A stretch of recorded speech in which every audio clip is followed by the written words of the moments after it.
Kumusta po kayo? Sana ay nasa mabuti kayong kalagayan, saan man kayo naroroon. Muli, nagbabalik si Clara para sa Pusong Sugatan Stories, handang samahan kayo sa isang kwentong tiyak na kakatok sa inyong mga damdamin. Sabi nila, ang pagtitiis daw ay sukatan ng tunay na pagmamahal. Pero paano kung ang kapalit ng pagtitiis ay ang unti-unting pagkawala ng iyong sarili? Hanggang kailan mo kayang lunukin ang pait para lang sabihing buo pa ang iyong pamilya? Ito ang kwento ng isang pusong napagod, nagising, at sa huli ay natutong lumaban. Dito na siya titira. Buntis siya at walang matutuluyan. Kaya huwag ka nang maarte, Lucia. Parang huminto ang pag-ikot ng mundo ni Lucia. Nanginginig ang kamay niyang hawak ang sandok na puno ng mainit na lugaw.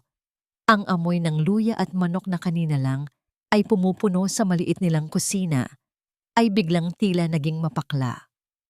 Hindi niya ininda ang lagaslas ng malakas na ulan sa labas ng kanilang bahay sa tondo dahil mas malakas ang dagundong ng kanyang dibdib. Nakatayo sa may pintuan si Edgar, basang-basa, pero ang lamig ng tingin nito ay mas nanunuot pa kaysa sa tubig ulan. Sa likuran niya, may isang babaeng nakayuko. Bitbit ang isang malaking maleta at ang isang kamay ay himihimas sa kanyang tiyan na halatang nagdadalang tao. Lucia, ano ba? Bingi ka na ba? Ipasok mo na yung gamit ni Mayete sa kwarto. Napabitaw si Lucia sa sandok. Kumalabog ito ng mahina sa ibabaw ng mesa. Tiningnan niya ang babae, si Mayet. Bata, maamo ang mukha, pero may kakaibang kislap sa mga mata. Nang mag-angat ito ng tingin, hindi ito tingin ng isang bisita. Ito ay tingin ng isang taong alam na siya na ang may-ari ng lugar. Edgar, anong ibig sabihin nito? Ang liit-liit na ng bahay natin. At saka, may sakit si nanay. Hindi natin kayang magpapasok ng ibang tao. Hindi siya ibang tao, Lucia. Pinsan ko siya. Malayo. Pinalayas sa kanila kaya dito muna. Siya na ang tutulong sa gawaing bahay habang busy ka sa pagiging nurse ng nanay mo. Nakakatulong na nga yung tao. Ikaw pa ang may ganang magreklamo? Pinsan, isang napakalaking kasinungalingan. Nakikita ni Lucia kung paano humawak si Edgar sa baywang ni Mayet para alalayan itong pumasok. Nakikita niya ang pamilyar na paraan ng pagtingin nila sa isa't isa. Ang sikip ng dibdib niya ay parang sasabog. Ito ang bahay na minana niya sa mga magulang niya. Ito ang bahay kung saan siya lumaki. At ngayon, ipinapasok ng asawa niya ang babaeng ito sa pamamahay niya? Aalisin ko siya rito, Edgar. Hindi ako tanga. Alam ko kung ano siya. Lalapitan sana ni Lucia si Mayet Parco para palabasin, pero hinarang siya ni Edgar. Hinawakan siya nito ng mahigpit sa braso. Masyadong mahigpit. Napangiwi si Lucia sa sakit. Subukan mong mag-eskandalo, Lucia. Sige, subukan mo. Alam mong delayed na naman ang sweldo mo, di ba? Kung gusto mong may pambili tayo ng oxygen at gamot ng nanay mo bukas, matututo kang makisama. Natigilan si Lucia. Mula sa kabilang kwarto, narinig niya ang garalgal at sunod-sunod na pag-ubo ni Nanay Rosa. Ang tunog na yon ay parang kadenang pumulupot sa leeg niya.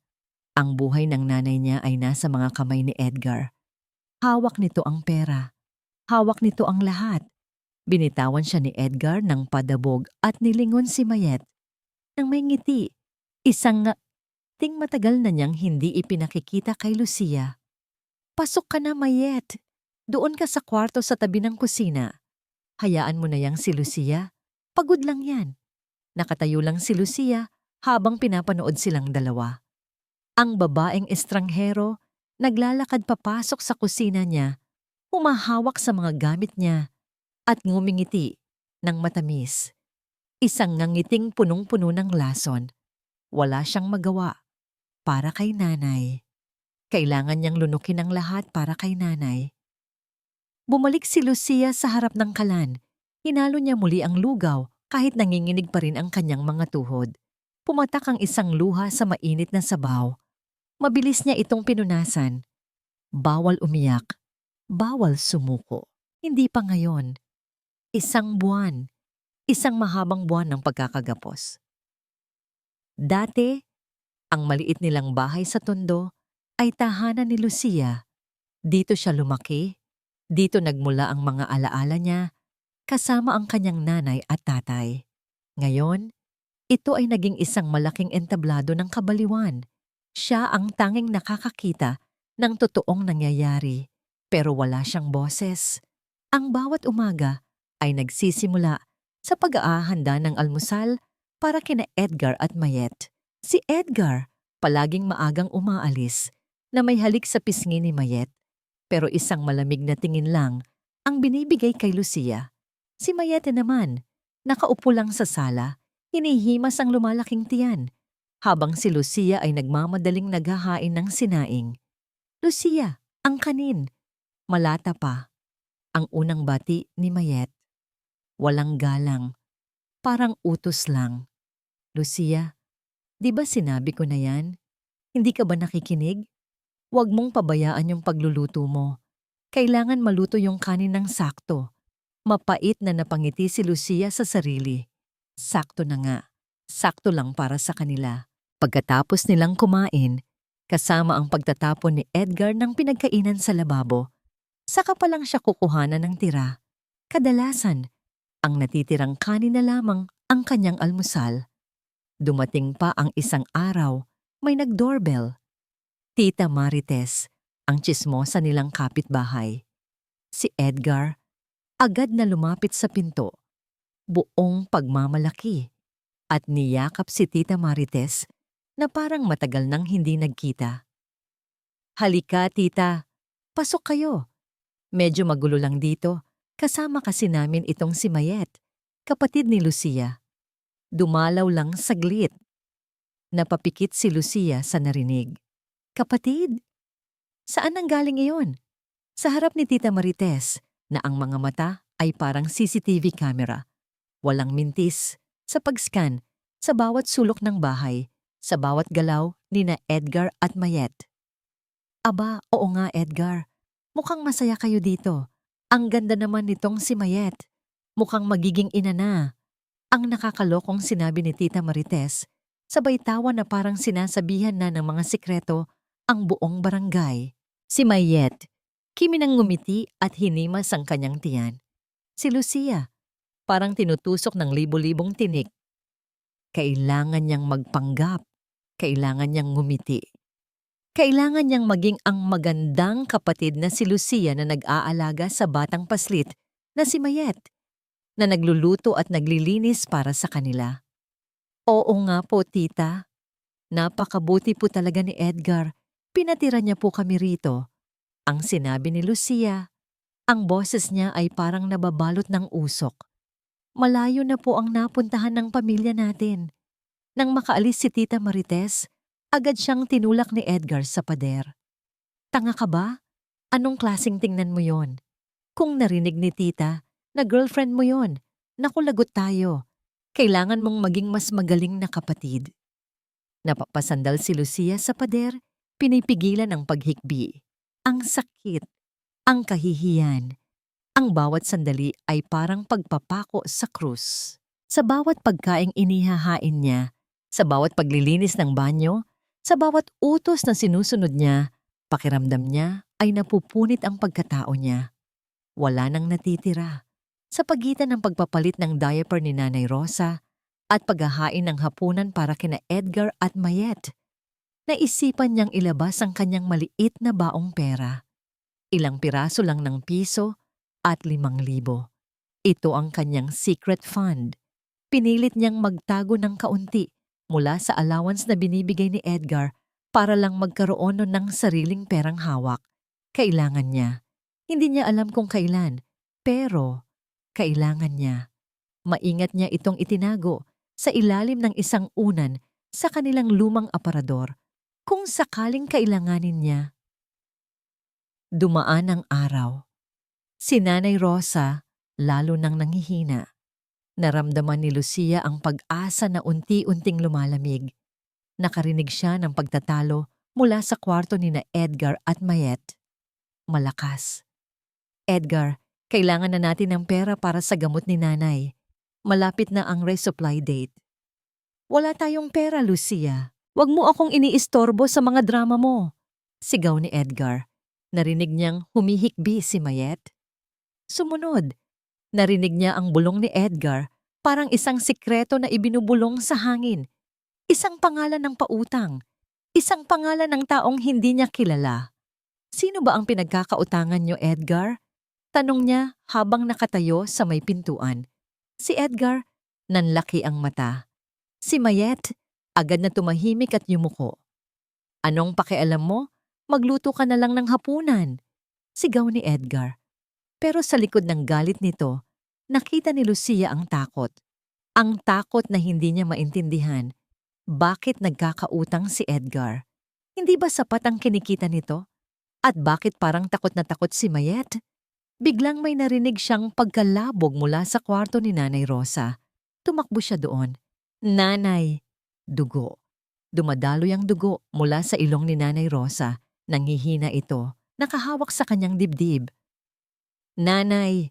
Sigaw ni Lucia, sabay yakap dito. Edgar! May problema si nanay. Kailangan natin ng gamot. Pero walang Edgar. Ang tanging narinig niya ay ang mahinang tawa ni Mayet mula sa kabilang silid. Ang tawa na parang may alam na kung ano, walang sumagot sa kabilang kwarto. Tanging ang dagundong ng malakas na tugtog at ang tawanan nina Edgar at Mayet ang naririnig ni Lucia. Binuhat niya si Nanay Rosa. Mabigat, pero ang takot ang nagbigay sa kanya ng lakas na hindi niya inakalang mayroon siya. Lumabas siya sa ulan, walang payong, walang sapin sa paa. Ang bawat hakbang sa baha ay parang hinihila siya pababa, pero hindi siya pwedeng huminto. Sa loob ng tricycle, habang yakap ang nanay niyang nanginginig at maputla, doon lang tumulo ang luha ni Lucia. Humahalo ito sa tubig ulan sa kanyang mukha. Sa public hospital, parang palengke ang emergency room. Siksikan, maingay, amoy gamot at pawis. Dok, tulungan niyo po kami. Ang nanay ko, walang pumapansin sa kanya. Hanggang sa may isang kamay na humawak sa balikat niya. Matatag, mainit. Dito, miss, ilagay natin siya sa stretcher. Ako na ang bahala. Napatingala si Lucia, isang lalaking doktor, matangkad, may maamong mata sa likod ng salamin. Si Dr. Samuel, mabilis itong kumilos. Chinek ang pulso ni nanay, nagbigay ng utos sa mga nurse at kinabit ang oxygen. Sa isang iglap, napanatag ang paghinga ni Nanay Rosa. Napaupo si Lucia sa isang bangko sa gilid, basang-basa, nanginginig sa ginaw at sa shock. Miss, nag-angat ng tingin si Lucia. Nasa harap niya ulit ang doktor. May inaabot na styrofoam cup, kape. Mainit na kape. Inumin mo ito. Nanginginig ka. Salamat po, Dok. Pasensya na po. Wala pa akong pambayad. Pero paparating na po ang asawa ko. Huwag mo munang intindihin ang bayad. Ang intindihin mo, yang sarili mo. Tignan mo ang paa mo. Napatingin si Lucia sa paanan niya. Dumudugo ang kaliwang paa niya. Natapakan pala niya ang bubog kanina sa pagmamadali. Pero hindi man lang niya naramdaman dahil sa adrenaline. Lumuhod si Dr. Samuel sa harap niya. Isang bagay na hindi ginagawa ng mga doktor. At sinimulan linisin ang sugat niya. Alam mo, hindi ka makakapag-alaga ng iba kung ikaw mismo ubos na. Kumain ka na ba? Natigilan si Lucia. Kumain ka na ba? Napakasimpleng tanong. 3 salita lang. Pero sa tanang buhay niya kasama si Edgar, ni minsan hindi siya tinanong nito kung kumain na ba siya o kung pagod na siya. Biglang nanikip ang lalamunan niya. Tumangulang siya, kahit hindi totoo, para pigilan ang paghagulgol. Tumayo si Samuel at kinuha ang chart ni nanay. Binasa niya ang pangalan. Rosa. Ramos. Ramos din ba ang apelyido mo? Opo. Lucia Ramos po. Asawa ko po si Edgar Ramos. Natigil si Samuel sa pagsusulat. Dahan-dahan siyang tumingin kay Lucia. May dumaang anino sa mukha ng doktor. Parang kilala niya ang pangalang Edgar. Parang may gusto siyang sabihin, pero pinili niyang manahimik. Biglang may pamilyar na boses na dumagundong sa lobby ng ospital. Boses na nagpapabigat ng dibdib ni Lucia. Lucia, nasaan ka? Dumating si Edgar, hindi siya basa. Naka-jacket pa siya. Pero ang mukha niya ay hindi nag-aalala. Galit siya. Galit na galit. Dali-daling tumayo si Lucia, halos matapon ng kape. Edgar, buti dumating ka. Stable na si nanay, pero kailangan daw ng... Hinablot ni Edgar ang braso niya sa harap ng maraming tao. Sa harap ni Dr. Samuel. Saan ka kumuha ng pambayad sa admission fee? Ha? Kinuha mo ba yung pera sa wallet ko habang natutulog ako? Magnanakaw ka. Edgar, emergency ito. Mamamatay ang nanay kung hindi ako nagbayad. At saka pera ko yon. Inipon ko mula sa palengke. Sinungaling. Pera ko yon. Pambili ko yon ng gatas ng magiging anak namin ni Mayet. Ang kapal ng mukha mong unahin pa, yang nanay mong mamamatay na rin naman. Napasinghap ang mga tao sa paligid. Ang hiya ay parang kumukulong tubig na ibinuhos kay Lucia. Gusto niyang lamunin siya ng lupa. Ibalik mo ang sukli. Akin na. Edgar, tama na. Nakatingin ang mga tao. Wala akong pakialam. Akin na sabi. Akmang kakapkapin ni Edgar si Lucia nang pumalag ito. Sa sobrang galit, itinaas ni Edgar ang kanyang kamay. Isang malakas na sampal ang paparating sa mukha ni Lucia. Pumikit na lang siya, handa sa sakit na sanay na niyang tanggapin. Hindi dumapo ang palad ni Edgar sa mukha ni Lucia. Sa halip, isang mahigpit na kamay ang pumigil sa pulso nito sa ere. Huwag na huwag kang mananakit ng babae sa loob ng ospital na ito o kahit saan. Ang boses ay mababa pero matigas. Si Dr. Samuel, hawak niya ang kamay ni Edgar. Ang mga mata ay nakatuon nang diretso sa mata ng asawa ni Lucia. Para bang binuhusan ng malamig na tubig si Edgar. Sa isang iglap, nagbago ang anyo nito. Nawala ang demonyong sumapi sa kanya kanina. Binawi niya ang kamay at pilit na ngumiti. Isang nangiting puno ng pagpapakumbaba. Sorry, Doc. Pasensya na po. Dala lang ng stress. Kayo naman kasi. Binalingan niya si Lucia nang may lambing na nakakakilabot pakinggan. Pinag-aalala mo ako, honey. Akala ko kung napano na kayo ni nanay. Sa susunod, magsabi ka, ha? Gusto sanang sumigaw ni Lucia. Sinungaling, pero alam niya ang laro. Sa harap ng ibang tao, si Edgar ang ulirang asawa. Siya ang masama, ang pabaya, ang honey, na laging nagkakamali. Tumango na lang siya, hindi makatingin kay Dr. Samuel. Ang hiya ay parang asidong tumutunaw sa kanya. Pagka-uwi sa bahay nawala agad ang stress ni Edgar. Pagkasara ng pinto, hinarap niya si Lucia. Wala nang sigawan pero mas nakakatakot ang katahimikan niya. Akin na. Ang alin, Edgar? Ang ATM card mo, ang passbook, lahat ng hawak mong pera. Edgar, sahod ko yon. Pambili ng gamot ni, wala akong tiwala sa'yo. Nakita mo ang ginawa mo kanina? Gumastos ka ng walang paalam. Mula ngayon, ako na ang hahawak ng budget. Bibigyan na lang kita ng allowance. Napilitan si Lucia. Ibinigay niya ang ATM card. Pakiramdam niya ay ibinigay na rin niya ang huling piraso ng kanyang kalayaan. Nang gabing iyon, habang nagtatawanan sina Edgar at Mayet, sa sala habang nanonood ng TV, nakaupo si Lucia sa sahig ng kwarto ni Nanay Rosa. Tinitigan niya ang natutulog na ina. Ang payat-payat na nito. Hindi pwedeng ganito. Nay, papatayin nila tayo. Kumuha si Lucia ng isang lumang notebook mula sa ilalim ng kama. Dati itong logbook ng tindahan nila noong buhay pa ang tatay niya. Sa huling pahina, nagsimula siyang magsulat. Hindi diary, kundi inventaryo. Petsa, Enero 15, kinuha ni Edgar. 15,000 pesos, sahod. Ibinigay na allowance. 200 pesos. Ito ang kanyang sandata. Ang katotohanan. Kinapa niya ang bulsa ng kanyang pantalon. May natirang 500. Ito lang ang naipuslit niya mula sa sukli sa ospital kanina. Sa halip na ibigay kay Edgar, dahan-dahan niyang binuksan ang punda ng una ni Nanay Rosa. Sa pinakasulok, sa ilalim ng palaman, isiniksik niya ang pera.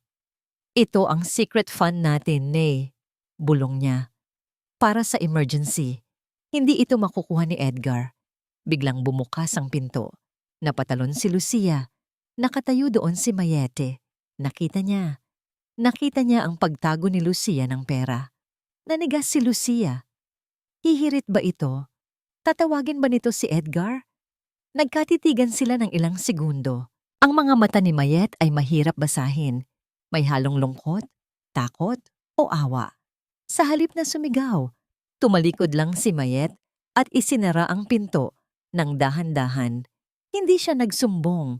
Bakit? Anong laro ito? Lumipas ang 3 araw na parang impyerno. Ubos na ang gamot ni Nanay. At kaninang umaga, tumawag si Dr. Samuel. Kailangan daw ng albumin. Ngayong gabi. Mahal. 8,000 ang isa. Kapag hindi na ibigay, pwedeng mag-complications ang bato ni Nanay. 8,000. Wala siyang ganong halaga. Pero naalala niya ang punda. May naipon na siya doon. Paunti-unti, mula sa mga barya sa palengke, sa paglalabas sa kapitbahay ng patago. Siguro aabot na ng 3,000 yon. Pang down payment sa gamot. Nanginig ang kamay ni Lucia habang nilalapitan ang una ni Nanay. Tulog ang matanda. Wala sina Edgar at Mayete, lumabas para mamasyal. Ito ang pagkakataon. Dahan-dahan niyang ipinasok ang kamay sa loob ng punda. Kinapa niya ang sulok. Wala. Kinapa niya ulit mas malalim. Baka dumulas lang. Wala. Binaliktad niya ang unan. Inalog. Walang nahulog na pera. Kahit barya, wala. Blanco, simot. Nanlamig ang buong katawan ni Lucia. Ang secret fund niya. Ang huling pag-asa ng nanay niya. Ninakaw. At sa ibabaw ng mesa, nakita niya ang isang piraso ng resibo. Resibo ng isang mamahaling gold necklace na kapangalan kay Mayete. Petsa, ngayon lang, napatingin siya sa pinto nang marinig ang tunog ng susi. Nagtatawanan sina Edgar at Mayete papasok. Wow, Hon! Bagay na bagay sa'yo yang kwintas. Boses ni Edgar. Parang tumigil ang puso ni Lucia. Ang pera para sa buhay ng nanay niya, nasa leeg ng kabit ng asawa niya. Viva! Viva Santo Niño! Ang sigaw ng mga tao sa labas ay parang dagundong ng kulog. Ang buong tondo ay nagkakagulo sa saya. Ang mga tambol ay walang humpay sa pagkalampag. Sumasabay sa indak ng mga deboto na may hawak na imahen ng banal na bata. Makulay, maingay, buhay na buhay. Pero sa loob ng bahay ni na Lucia, amoy kamatayan ang hangin. Nanginginig ang buong katawan ni Lucia habang nakatayo sa harap ni Edgar. Sa leeg ni Mayet, kumikinang ang gintong kwintas. Ang kwintas na binili gamit ang hininga ng nanay niya. Edgar, parang awa mo na. Lumuhod si Lucia. Wala na siyang pakialam kung mukha siyang tanga. Ibenta natin yan. Ibalik mo yung pera. Kailangan ni nanay ng albumin ngayon din. Hindi na siya makahinga. Nakaupo si Edgar sa sala. May hawak na bote ng beer, namumula na ang mukha sa kalasingan. Sa labas, sunod-sunod ang putok ng mga lusis. Ano ba, Lucia? Pista ngayon. Pista. Huwag mo nga kaming bigyan ng bad vibes. Sigaw ni Edgar. Sabay lagok ng beer. Regalo ko yan kay Mayet at sa magiging anak ko. Hindi pwedeng bawiin ang regalo. Edgar, mamamatay ang nanay ko. Sigaw ni Lucia. Ang boses niya ay basag na basag. Tumayo si Edgar. Medyo pasuray-suray. Lumapit siya kay Lucia at dinuro ang noo nito. Mamamatay? Talagang mamamatay na yan. Matanda na siya. Bakit pa tayo magsasayang ng 8,000 para sa isang araw na dagdag buhay? Isipin mo naman ang future ng anak ko. Napatingin si Lucia kay Mayet. Hawak-hawak nito ang kwintas. Hindi makatingin ng diretso kay Lucia. Yumuko lang ito at hinimas ang tiyan. Sa sandaling iyon, may namatay sa loob ni Lucia. Hindi pa si Nanay Rosa. kundi ang pag-asa niyang may natitira pang kabutihan sa asawa niya. Biglang tumigil ang ingay sa isip ni Lucia nang marinig niya ang isang tunog mula sa kwarto. Hindi ito ubo. Ito ay ang tunog ng hangin na pilit humahagulhol sa lalamunan. Gasping, tumakbo si Lucia papasok sa kwarto. Si Nanay Rosa, dilat ang mga mata pero nakatingin sa kawalan. Ang dibdib niya ay umaangat at bumababa ng mabilis, tapos titigil, tapos hihinga ulit ng malalim. Nay, Nay, andito ako. Humagulgol si Lucia, hinawakan ang malamig na kamay ng ina. Huwag mo akong iiwan, Nay. Parang awa mo na, wala na akong kakampi. Dahan-dahang lumingon si Nanay Rosa. Ang mga mata niya, na dati ay puno ng sigla, ngayon ay pagod na pagod na. Pinilit niyang igalaw ang mga labi niya. Walang boses na lumabas, pero nabasa ni Lucia ang galaw nito. Laya ka na. At may huling ibinulong si Nanay, halos hindi marinig sa lakas ng tambol sa labas. Ang kahon, sa ilalim. Pagkatapos noon, isang malalim na paghinga ang pinakawalan ni Nanay Rosa at hindi na nasundan. Kasabay ng paglagot ng huling hininga niya, isang napakalakas na kwitis ang pumutok sa labas. Nagliwanag ang langit. Naghiyawan ang mga tao. Viva! Pero sa loob ng kwarto, ang katahimikan ay nakakabingi. Wala na. Wala na ang nag-iisang rason kung bakit nagtiis si Lucia ng pangaalipin. Wala na ang nag-iisang taong nagmamahal sa kanya ng totoo. Dahan-dahang binitawan ni Lucia ang kamay ng ina. Hinalikan niya ang noo nito. Malamig na. Pinikit niya ang mga mata ni Nanay. Tumayo si Lucia, hindi siya umiyak. Ubos na ang luha niya. Ang naramdaman niya ay hindi lungkot, kundi isang kakaibang lamig na bumalot sa kanyang puso. Isang lamig na nagpatigas sa kanya. Bumukas ang pinto ng kwarto ng padabog. Pumasok si Edgar. Amoy alak at sigarilyo. O ano? Tapos na ba ang drama niyo? Handa na ba ang pulutan? Kanina pa naghihintay ang mga kumpare ko sa labahan. Lumingon si Lucia kay Edgar. Ang mukha niya ay blanko. Walang emosyon, walang takot.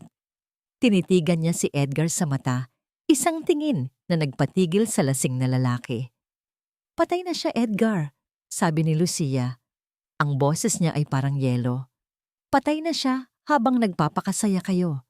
Natigilan si Edgar. Saglit na nawala ang angas sa mukha niya. Pero bago pa siya makapagsalita, tinalikuran na siya ni Lucia. Wala nang dapat sabihin. Ang oras ng pagtitiis ay tapos na. Ang oras ng pagtutuos ay magsisimula na. Ikatlong gabi ng lamay. Ang maliit na eskinita sa tondo ay puno ng mga taong nagkakape, nagkukwentuhan, at naglalaro ng sakla sa labas. Sa kulturang Pilipino, ang lamay ay hindi lang para sa patay. Ito ay reunion ng mga buhay. Sa loob, nakaupo si Edgar sa tabi ng kabaong. Nakabarong Tagalog pa siya na parang kagalang-galang na Ginoo. Umiiyak siya habang tinatapik-tapik ang likod ng isang kumare. Napakabait na biyenan ni Nanay Rosa, hikbi ni Edgar, sabay punas ng panyo sa matang walang luha. Ginawa ko ang lahat, Mare. Kaso, kinapos talaga kami. Ang mahal ng gamot. Condolence, Edgar. Heto, kaunting tulong. Abot ng kumare ng isang puting sobre. Mabilis pa sa 4:00 kung tanggapin ito ni Edgar. Salamat. Malaking tulong ito sa pamilya. Nasa isang sulok lang si Lucia. Nakaitim, pinapanood ang bawat galaw ng asawa. Dati, mandidiri siya. Dati, masasaktan siya sa kaplastikan nito. Pero ngayon, wala siyang nararamdaman kundi lamig. Isang nakakapasong lamig. Nakita niyang pasimpleng ibinulsa ni Edgar ang sobre, hindi sa box ng abuloy, kundi sa sarili nitong bulsa sa pantalon. Pagkatapos, lumingon ito kay Mayet na nasa kusina at kumindat. Kinuha ni Lucia ang kanyang maliit na notebook mula sa bulsa ng kanyang palda. Petsa, Enero 20, abuloy mula kay Aling Nena. Ibinulsa ni Edgar. Estimate, ₱500. Hindi na siya umiiyak. Nagtatala na siya. Dumating si Dr. Samuel. Iba ang presensya niya. Tahimik, mapitagan. Hindi siya nakipagkwentuhan sa labas. Dumiretso siya sa kabaong, nag-alay ng dasal, at lumapit kay Lucia. Nakikiramay ako, Lucia. Bulong niya. Salamat, Doc. Salamat sa pagpunta. May inabot na sobre si Samuel. Hindi ito abuloy. Buksan mo kapag mag-isa ka na. Nang makaalis si Samuel, pasimpleng sinilip ni Lucia ang laman. Hindi pera. Isang calling card. Attorney Roberto de Villa, Public Attorney's Office. At sa likod, may sulat kamay ni Samuel. Tutulungan ka niya libre. Naitago agad ni Lucia ang card nang lumapit si Edgar. Oh, nagbigay ba yung doktor? Magkano? Akin na, bulong ni Edgar. Amoy alak na naman ang hininga. Wala, dasal lang ang inalay niya. Mentis ni Lucia. Tinitigan siya ni Edgar ng masama, pero dahil maraming tao, hindi ito makapag-eskandalo. Umalis ito para makipag-inuman ulit sa labas. Nang hating gabi na, at medyo humupa na ang mga tao, naalala ni Lucia ang huling habilin ni nanay. Ang kahon. Sa ilalim. Pumasok siya sa kwarto kung saan namatay ang ina. Inalis niya ang banig. Kinapa ang sahig na gawa sa kahoy. May isang tablang maluwag sa ilalim ng lumang kabinet. Dahan-dahan niyang inangat ito. May maliit na latang kahon ng biskwit. Kalawangin na. Binuksan ito ni Lucia. Akala niya mga lumang litrato lang, pero nanlaki ang mata niya sa nakita. Titulo ng lupa. Ang lupa sa probinsya na pamana ng tatay niya. Napahawak si Lucia sa bibig. Paano? Ang sabi ni Edgar, 5 taon na ang nakakaraan na ibenta na niya ito para bayaran ang utang sa pagsusugal. Pinapirma pa siya noon ng deed of sale. Umiyak pa noon si Edgar at nangakong magbabago. Isang malaking kasinungalingan. Hindi niya ibinenta. Itinago lang niya ang titulo. At ang perang pambayad sa utang noon, malamang ay galing sa ipon ni nanay na unti-unting ninakaw ni Edgar. Nagliliyab ang galit sa dibdib ni Lucia. Hindi lang siya niloko. Ninakawan siya ng kinabukasan. Hawak niya ngayon ang ebidensya ng panloloko ni Edgar. Estafa. Falsification of documents. Ibabalik sana niya ang kahon nang makarinig siya ng boses mula sa likod bahay. Boses ni Mayete. Mukhang may kausap sa telepono. Dahan-dahang lumapit si Lucia sa bintana. Nagtago sa dilim. Oo nga, sabi ko sa'yo, hindi pwedeng ngayon. Pabulong pero mabilis na sabi ni Mayet. Patay na yung matanda. Maraming pera sa abuloy. Pero natatakot ako, babe. Yung mga pulis, nagtatanong na sa opisina niyo kanina. Hinahanap si Edgar. Oo, tungkol sa nawawalang pondo. Sige, sige. Pag nakuha na namin yung pera, tatakbo na kami. Napandaragdag si Lucia sa dingding. Mahuhuli na siya. Hinahanap na pala si Edgar ng mga otoridad dahil sa pagnanakaw sa trabaho. At balak nilang tangayin ang huling pera ng abuloy ni nanay bago tumakas. Napangiti si Lucia sa dilim. Isang nangiting hindi umabot sa mata. Hindi kayo makakatakas. Ako mismo ang magbubukas ng pinto para sa mga pulis. Sabi ng matatanda, sa loob ng 40 araw, hindi pa tumatawid ang kaluluwa ng namayapa. Nananatili sila sa lupa para bisitahin ang mga mahal nila sa buhay at para siguraduhing maayos ang lahat bago sila tuluyang lumisan. Kung nandito ka pa, nanay, panoorin mo ako. Panoorin mo kung paano ko aayusin ang lahat. Sa loob ng 40 araw na yon, naging ibang tao si Lucia. Hindi siya lumayas, hindi siya nagwala. Sa halip naging napakatahimik niya. Sa paningin ni na Edgar at Mayet, si Lucia ay sumuko na. Siya ang nagluluto, naglalaba, at naglilinis ng walang reklamo. Buti naman, Lucia, natauhan ka na, sabi ni Edgar isang gabi habang hinihilot ni Lucia ang paa niya. Alam mo naman na mahal kita, di ba? Nabigla lang ako nung nakaraan. Basta maging mabait ka lang kay Mayet, aayusin natin na to. Tumangulang si Lucia. Opo, Edgar. Naiintindihan ko na. Pero sa likod ng kanyang pagtango, gumagana ang utak niya ng mas mabilis pa sa calculator. Tuwing umaga, kapag tulog pa ang dalawa, binubuksan ni Lucia ang laptop ni Edgar na naiwan sa sala. Alam niya ang password, ang birthday ni Mayet. Napakadali. Bilang isang accountant, isang tingin lang ni Lucia sa mga Excel files ay alam na niya ang kwento. Ghost employees, padding ng resibo, kickback, milyon-milyon ang nawawala sa kumpanyang pinapasukan ni Edgar at lahat ng ebidensya nakasave sa folder na may pangalang Project Dream House. Click, copy, paste. Lahat ng files inilipat niya sa isang USB at isinend sa encrypted email na ibinigay ni Attorney De Villa. Bawat click ng mouse ay parang pagbaon ng pako sa kabaong ni Edgar. Isang hapon, habang namamalengke, napansin ni Lucia ang isang lalaking nakasay sombrero at sunglasses. Nakaupo sa isang karinderya sa tapat. Lihim siyang nakatingin sa direksyon ng bahay nila. Pakiramdam ni Lucia, matagal na siyang pinagmamasdan. Hindi niya ito pinansin. Nagpatuloy siya sa pamimili, ngunit ang kanyang mga mata ay palihim na nakamasid sa lalaki. Sino ito? Isa ba itong tao ni Edgar? O mas malala pa, isa sa mga tinakot o niloko ni Edgar? Naramdaman ni Lucia na papalapit na ang takdang panahon. Sa loob ng bahay, mas naging mainipin si Mayet. Madalas itong magtelepono ng palihim at ang mga bulong nito ay puno ng kaba. Hindi na pwede, Edgar. Pwede tayong mahuli. Palagi niyang naririnig. Si Edgar naman, mas nagiging agresibo sa mga salita. At ang mga tingin nito kay Lucia ay puno ng pagdududa. Isang gabi, habang nag-aayos ng kumot ni Nanay Rosa, sa ngayon ay isang blankong una na lamang. Naramdaman ni Lucia na parang may kulang. Ang kanyang maliit na notebook, ang listahan ng mga kasalanan ni Edgar. Kinapa niya ang ilalim ng kutsyon. Nawawala. Nanlamig ang buong katawan ni Lucia. Kailan? Paano? Narinig niya ang pagbukas ng pinto sa sala. Tumayo si Edgar doon, hawak ang notebook. Ang mga mata nito ay nagliliyab sa galit. Hindi na ito ang lasing na Edgar, kundi ang demonyong Edgar na nakita niya sa ospital.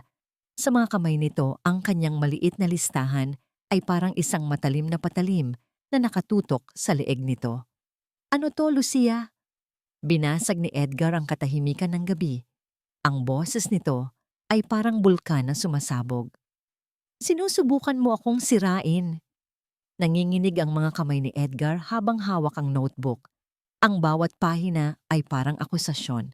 Ang mga petsa, ang mga halaga, ang mga detalyadong tala tungkol sa pagnanakaw niya sa kumpanya, sa pagkuha niya ng pera ng abuloy, at sa pagbili ng kwintas para kay Mayet gamit ang pera ng gamot ni Nanay Rosa.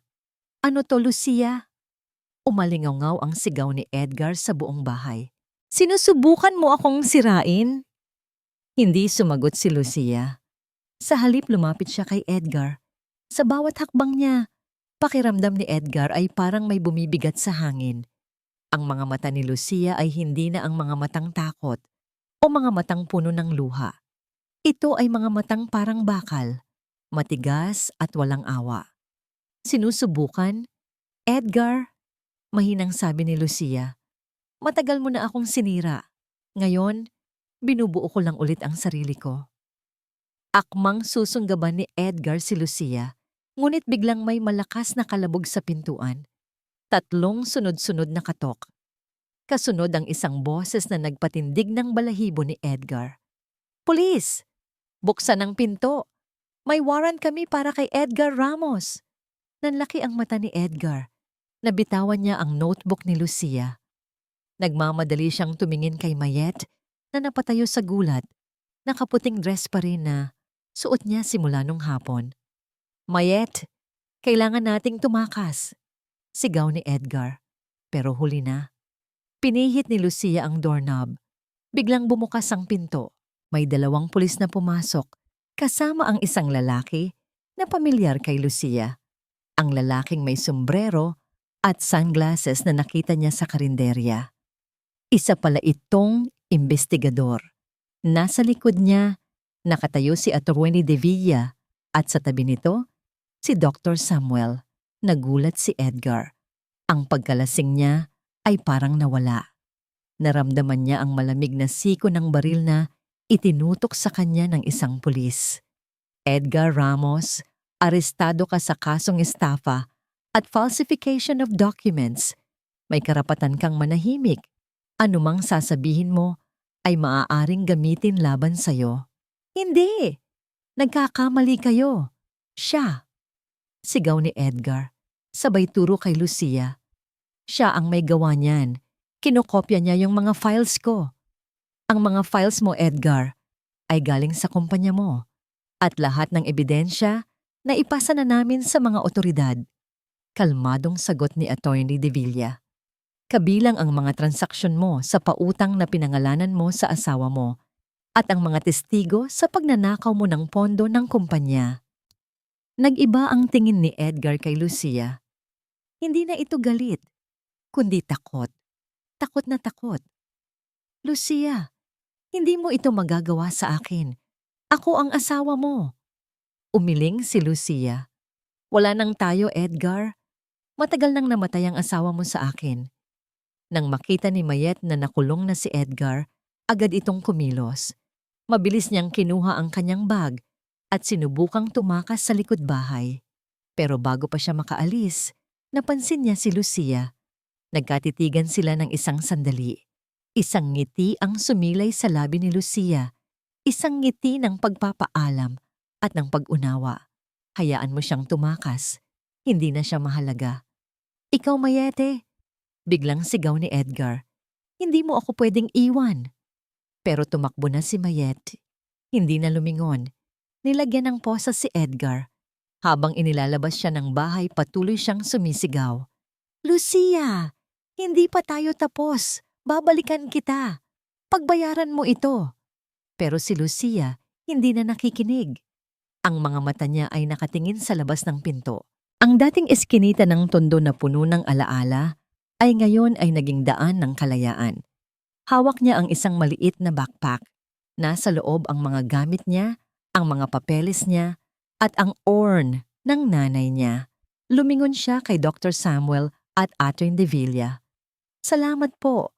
Ngumiti si Samuel, isang ngiti na puno ng respeto at paghanga. Humakbang si Lucia papalabas ng bahay. Ang bahay na minsan niyang tinawag na impyerno. Hindi na siya lumingon.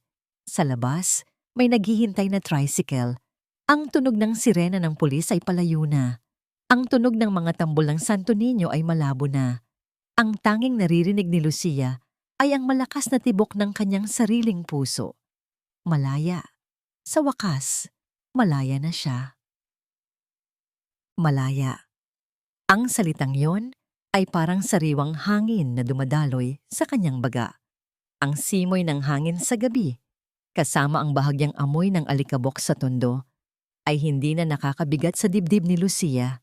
Sa halip, pakiramdam niya ay bawat paglanghap ay isang pagbabago. Nakaupo siya sa likod ng tricycle, katabi ang urn ng nanay niya. Ang maliit niyang backpack ang tanging dala. Wala na siyang tingnan pang iba. Ang dating bahay niya, ang dating buhay niya, naiwan na sa likod ng pulisya at sa mga gulo ng utang ni Edgar. Hindi na niya ito problema. Saan po tayo, ma'am? Tanong ng driver. Sa terminal po ng bus papuntang Tagaytay, sagot ni Lucia. Ang boses niya ay kalmado, walang bakas ng gulo kanina. Bago siya tuluyang umalis sa tondo, bumaba muna siya sa may tulay. Pinagmamasdan niya ang madilim na ilog Pasig. Dati, ang ilog na ito ay simbolo ng buhay. Ngunit ngayon, para sa kanya, ito ay simbolo ng pagpapaalam. Kinapa niya ang kanyang bulsa. Nandoon pa rin ang lumang singsing na ibinigay ni Edgar sa kanya noong kasal nila. Hindi ito ginto. Plated lang. Isang kasinungalingan din, tulad ng lahat ng pangako nito. Walang pag-aalinlangan, inihagis niya ang singsing sa ilog. Walang tunog. Hindi ito lumikha ng kahit anong ripples sa tubig. Para bang Sa simula pa lang, wala na itong halaga. Salamat, Doc. Salamat, attorney, sabi ni Lucia nang makarating siya sa isang coffee shop kung saan naghihintay sina Samuel at attorney De Villa. Wala iyon, Lucia. Ginawa lang namin ang tama, sabi ni Samuel, may kaunting pag-aalala sa mga mata. Sigurado ka ba sa desisyon mo? Pwede kang manatili muna sa akin. May extra room ako. Umiling si Lucia. Salamat, Doc, pero kailangan ko ng bagong simula. Malayo, kung saan walang Edgar, walang Mayet, kung saan makakalimot ako. Naiintindihan ko, tugon ni Samuel. Pero tandaan mo, Lucia, hindi kailanman magiging kalimutan ang solusyon. Pagpapatawad, oo. Pero ang paglimot ay parang pagtanggi sa iyong pinagdaanan. Ito ang humubog sa'yo. Siguro po, sagot ni Lucia. Pero kailangan ko munang lumayo para maghilom. Heto, Lucia. May inabot si Samuel na maliit na sobre. Binigay ito sa akin ni Nanay Rosa bago siya mawala. Pinabibigay niya sa'yo. Nagtaka si Lucia. Anong ibinigay ni Nanay kay Samuel? Binuksan niya ang sobre. Sa loob, may isang maliit na litrato. Litrato niya at ng nanay niya. Nung bata pa siya, nakangiti. Nasa harap ng isang bahay na gawa sa kahoy, may mga bulaklak sa paligid. At sa likod ng litrato, may sulat kamay ni Nanay. Anak, kung mahirap na, bumalik ka dito. Dito, safe ka, mahal kita. Nanginginig ang mga kamay ni Lucia. Ang bahay na yon, alam niya. Ito ang bahay ng lola niya sa probinsya, sa Tagaytay. Ang lupa na yon ay nasa pangalan pala ng nanay niya. Hindi kailanman na ibenta ni Edgar. May isang lihim na mundo pa pala ang nanay niya na inihanda para sa kanya. Sa'yo yan, Lucia, sabi ni Samuel, malayo sa mga gulo. Tahimik. Ngumiti si Lucia. Isang tunay na ngiti pagkatapos ng mahabang panahon. Salamat po, Doc. Tumayo siya. Patawad po pero kailangan ko nang umalis. Mag-ingat ka, Lucia, sabi ni Samuel. Pangako, bibisitahin kita. Tutulungan kitang ayusin ang lahat ng papel. Salamat po. Naglakad si Lucia papunta sa bus terminal. Ang gabi ay malamig na, pero ang loob niya ay may kakaibang init. Bago siya sumakay sa bus, biglang tumunog ang kanyang telepono. Isang numero na hindi niya kilala. Sinagot niya, Lucia, alam kong ikaw yan. Paglabas ko dito hahanapin kita.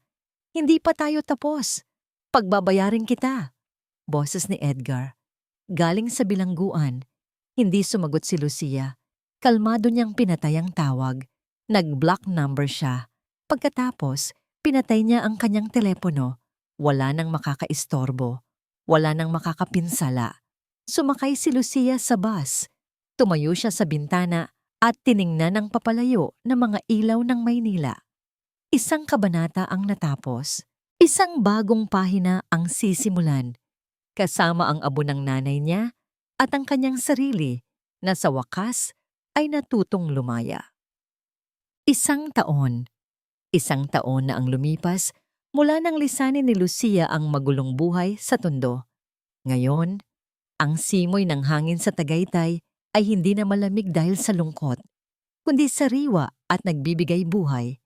Ang dating bahay ng lola niya na ipinamanang lihim ng Nanay Rosa ay muling nabuhay sa tulong ng kaunting ipon ni Lucia at ng tahimik na suporta mula kay Samuel. Ito ay isang maliit na bahay, gawa sa kahoy, napapalibutan ng mga halaman at bulaklak. Ang simoy ng hangin ay nagdadala ng amoy ng kape at sariwang lupa. Si Lucia, hindi na siya ang dating anino. Ang balat niya ay hindi na putla at pagod. Ngayon, may kulay na ito at may ningning ang kanyang mga mata. Suot niya ang isang simpleng puting bestida at abala siya sa pag-aayos ng mga bulaklak sa counter ng kanilang bagong bukas na small clinic. Dito siya nagtatrabaho, hindi bilang accountant, kundi bilang manager ng clinic. Ang mga kasanayan niya sa pag-organisa ay nagamit ng husto. Ang clinic ay hindi malaki, pero malinis, maaliwalas, at puno ng pag-asa para sa mga tao sa paligid. Ate Lucia, nandito na po si Doc Samuel. Nilingon ni Lucia ang boses ng batang nurse na si Andrea. Nakatayo sa pintuan si Samuel, may hawak na bouquet ng sariwang bulaklak at isang paper bag. Ang nangiti nito ay mainit, parang sikat ng araw sa umaga. Doc, ang aga mo naman, bati ni Lucia, may bahid ng pamumula sa kanyang pisngi. Siyempre, ayokong maubusan ng kape sa iyong bagong kapehan, biro ni Samuel. Nagtayo rin pala si Lucia ng maliit na coffee nook sa loob ng klinik kung saan siya mismo ang nagtitimpla. Naupo si Samuel sa isa sa mga upuan sa labas, overlooking ang magandang tanawin ng Taal Lake. Inilapag niya ang bulaklak sa mesa at ibinigay kay Lucia ang paper bag. Para sa'yo, bagong libro. Alam kong mahilig ka magbasa. Salamat, sabi ni Lucia. Gaya ng dati. Ilang buwan na rin silang ganito. Ang mga pagdalaw ni Samuel tuwing weekend ay naging isang ritual. Hindi sila nagmamadali. Hindi sila nagmamadaling pangalanan ang kanilang nararamdaman. Pero sa bawat tingin, sa bawat ngiti, sa bawat pag-aalala, alam nilang dalawa kung saan patungo ang kanilang puso. Kumusta ka? Tanong ni Samuel habang humihigop ng kape. Maayos, tahimik, walang nagagalit, walang nagbabanta. Sagot ni Lucia, sabay tawa ng mahina. Isang tawa na matagal nang hindi niya narinig mula sa sarili. Ang nanay ko masaya na siguro. Oo, sagot ni Samuel. Sigurado ako, lalo na't nakikita kanyang masaya ngayon. Nagkatitigan sila. Ang hangin ay humihip ng mahina, nagdadala ng amoy ng sariwang lupa at bulaklak. Sa mga mata ni Samuel, nakita ni Lucia ang pagmamahal. Isang pagmamahal na hindi mapilit, hindi mapang-abuso. Ito ay isang pagmamahal na naghihintay, nag-uunawa, at nagbibigay ng kalayaan. Inabot ni Samuel ang kamay ni Lucia at dahan-dahan itong pinisil. Lucia, sabi niya, ang boses niya ay malambing. Handa ka na bang buksan ulit ang puso mo? Hindi para sa akin, kundi para sa'yo. Handa ka na bang tanggapin ang pagmamahal na alam mong deserve mo? Tiningnan ni Lucia ang kanyang kamay. Ang mga sugat ay naghilom na. Ang mga peklat ay naroon pa rin. Paalala ng kanyang pinagdaanan. Pero hindi na ito sumasakit. Tumingin siya sa mga mata ni Samuel. Isang ngiti ang sumilay sa kanyang labi. Isang ngiting puno ng kapayapaan, ng pag-asa, at ng bagong simula. Ang laro ng pagtitiis ay tapos na. Ngayon, ang laro ng pagmamahal ay magsisimula. Sa wakas, mahal niya ang kanyang sarili. At doon, sa simula ng pagmamahal sa sarili, doon din nagsimula ang pagmamahal na tunay. Lumipas pa ang mga taon. Ang buhay sa Tondo at ang buhay sa Tagaytay ay parang dalawang magkaibang mundo na tila hindi na kailanman magtatagpo. Sa Tondo, isang lalaking payat, may malalim na mga mata at laging nakayuko ang ulo, ang tahimik na naglalakad sa mga eskinita. Si Edgar, pagkalabas niya sa kulungan, wala na siyang balikan. Ang dating bahay nila ay nabenta na para bayaran ang mga utang. Si Mayet, matagal nang umalis, bit-bit ang perang ninakaw niya. At ang anak, na hindi naman kailanman naging tunay na kayamanan ni Edgar. Ang mga kapitbahay, umiiwas na sa kanya. Ang mga matang dati puno ng takot sa kanya, ngayon ay puno ng awa at pagkasuklam. Mag-isa siya. Ang dating mayabang na Edgar ay naging isang anino na pinagmamasdan ang mga pusong sugatan na iniwan niya. Ang hustisya ay hindi lang sa kulungan. Minsan, ito ay ang pagharap sa sarili mong kasalanan. Ang hiya, shame, ang naging pinakamabigat niyang sentensya. Samantala, sa Tagaytay, ang munting klinika ay naging sentro ng komunidad. Ang kapehan ni Lucia ay laging puno ng tawanan at kwentuhan. Si Lucia, hindi na isang anino, kundi isang ilaw. Natuto siyang bumangon mula sa abo, hindi para maghiganti, kundi para mamuhay ng totoo at buo. Isang araw ng linggo, sa hardin ng bahay niya sa Tagaytay, isang simpleng seremonya ang naganap. Hindi bongga, walang magarbo. Ang mga kaibigan, ang ilang kapitbahay sa klinika, at si Andrea, ang batang nurse, ang mga saksi.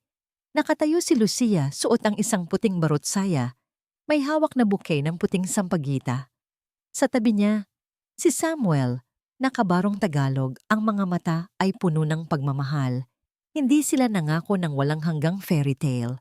Nangako sila ng samahan, nangako sila ng respeto, nangako sila ng pagmamahal na lumago mula sa pag-unawa at paghilom.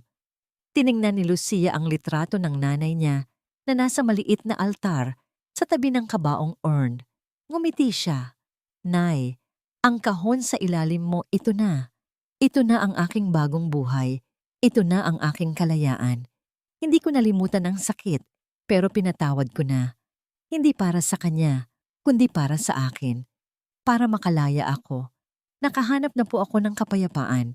Ang aral ng kanyang kwento ay malinaw. Ang pagpapatawad ay hindi para sa nagkasala, kundi para sa nasaktan. Ito ang susi sa paglaya. At ang pagmamahal sa sarili, hindi ito pagiging makasarili, kundi ang pundasyon ng lahat ng tunay na pagmamahal. Sa bawat sugat na naghilom, may pag-asa, pag-asa na umuusbong. At sa bawat bagong simula, may pagkakataong sumulat ng sariling kwento, puno ng pag-ibig, karangalan, at kapayapaan. At sa kapayapaang iyon, nagtapos ang paglalakbay ni Lucia. Maraming salamat po, mga minamahal naming taga-subaybay, sa inyong walang sawang pagsubaybay sa bawat patak ng luha at bawat hakbang ng pagbangon ni Lucia. Ang inyong presensya ang nagbigay buhay sa bawat yugto ng kanyang kwento. Bilang manunulat, hindi po maiiwasang damhin ang bawat emosyon habang inilalatag ang kanyang paglalakbay. May mga sandali pong napakahirap isulat, lalo na po ang kabanata, kung saan nawalan si Lucia ng kaisa-isang kakampi, sa gitna pa ng maingay na kasiyahan ng pista ng Santo Niño. Ramdam ko po ang bawat sakit ng puso, ang bawat pait ng pagtataksil na tila totoo kong nararanasan. Ngunit sa kabila po ng lahat, ang kwento ni Lucia ay isang paalala na marami sa ating mga kababaihan ang patuloy na nagtitiis at nagmamahal ng walang hanggan para sa kanilang pamilya. Kahit pa kapalit ay ang unti-unting pagkawala ng kanilang sarili. Naway ang buhay ni Lucia ay maging isang maliit na ilaw na gagabay sa atin. Ito ay nagsasabing kahit gaano kalalim ang sugat, may liwanag pa rin sa dulo ng dilim. Hindi madali ang magpatawad, lalo na sa mga taong nagdulot sa atin ng matinding sakit. Pero tandaan po natin, ang pagpapatawad ay hindi para sa kanila, kundi para sa ating sariling kalayaan at kapayapaan. Parang isang maliit na buto ang pag-asa. Kailangan lang itong diligan ng tapang at pagmamahal sa sarili para unti-unting lumago at maging isang matibay na puno. Ikaw po, mga minamahal naming taga-subaybay, kung ikaw ang nasa kalagayan ni Lucia, paano mo haharapin ang ganitong pagsubok? Kaya mo bang magpatawad? Kaya mo bang umibig muli pagkatapos ng matinding sakit? Nais po naming marinig ang inyong mga saloobin at damdamin sa comment section. I-like, i-share at i-subscribe na rin po sa aming channel para sa mas marami pang kwentong puso na tiyak nakakatok sa inyong mga damdamin. Ang inyong suporta, ang aming inspirasyon upang magpatuloy sa paglikha. Maraming salamat po muli sa inyong lahat. Hanggang sa susunod na kwento. Ang huling liham ni Lucia kwento mula sa Pusong Sugatan Stories inilahad ni Clara.